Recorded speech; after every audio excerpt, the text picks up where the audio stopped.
Hello అండి, అందరూ ఎలా ఉన్నారు? ఈరోజు వీడియో వచ్చి గోధుమ ఉప్మా ఎలా చేసుకోవాలో చూసేద్దాం రండి. ఉప్మాలో కావాల్సిన పదార్థాలు: ఉల్లిపాయ, పచ్చిమిర్చి, టమాటా, బంగాళదుంప, క్యారెట్, కొంచెం అల్లం ముక్కలు. తాలింపుకి పచ్చిశనగపప్పు, సాయమినపప్పు, జీలకర్ర, ఆవాలు, కరివేపాకు. దీంట్లో ఎండుమిర్చి ఏమీ వేసుకోవసరం లేదండి, పచ్చిమిర్చి కారం సరిపోద్ది. స్టవ్ వెలిగించి కడాయి పెట్టుకొని 3 స్పూన్ల ఆయిల్ వేసుకోవాలి.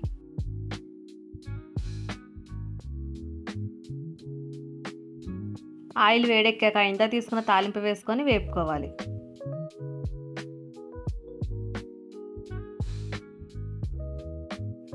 కట్ చేసుకున్న అల్లం ముక్కలు కూడా వేసుకొని ఒకసారి కలుపుకోవాలి.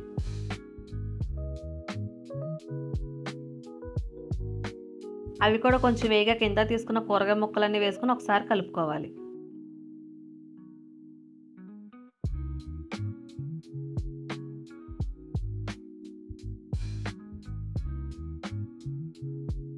ఇలా మగ్గాక వాటర్ పోసుకోవాలండి. నేను గ్లాస్ రవ్వ తీసుకున్నా, గ్లాసున్నర వాటర్ పోసుకుంటే సరిపోతుంది.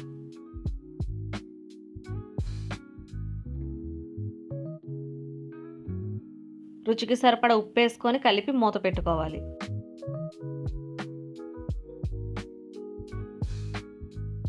ఇలా ఎసరు మరుగుతున్నప్పుడు గోధుమ రవ్వ వేసుకొని కలుపుకోవాలి.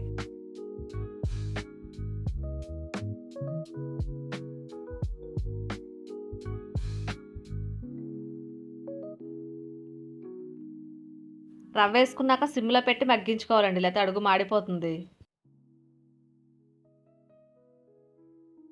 మధ్యలో ఒకసారి తీసి కలుపుకోవాలండి.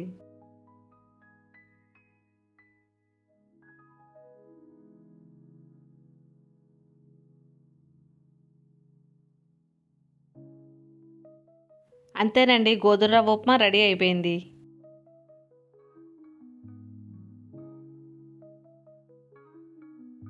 ఈ వీడియో కనుక మీకు నచ్చినట్టయితే లైక్ చేయండి, షేర్ చేయండి, సబ్స్క్రైబ్ చేయండి. Thank you.